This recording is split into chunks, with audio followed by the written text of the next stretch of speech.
So you've just built your Google Sheets Deplyr app and you go to test it out and it says it doesn't work. Now you might be confused as to why it doesn't work. You just created it, you're on V1, it should just work from the get-go, right? Well, there's one thing we're probably missing. If you go into any of these files, you'll see you have to enter the Google Sheet ID. We can't create the Google Sheet for you. You have to give us the sheet. So for example, here's the sheet that I want to work with this app. So what I'm going to do is copy this.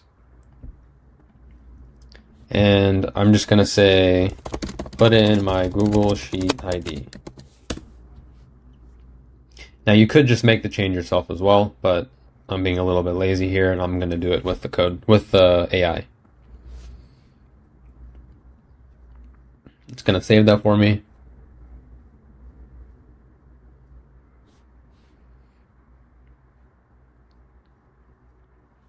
And I'm going to go back and try it again.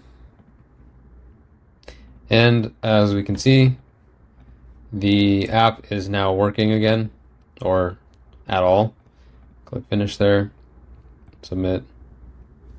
And then we'll go to our sheet and we'll see that we have our answers. So if you create a Google Sheet app, make sure that you give Deplyr the sheet ID because currently it can't create the sheet for you.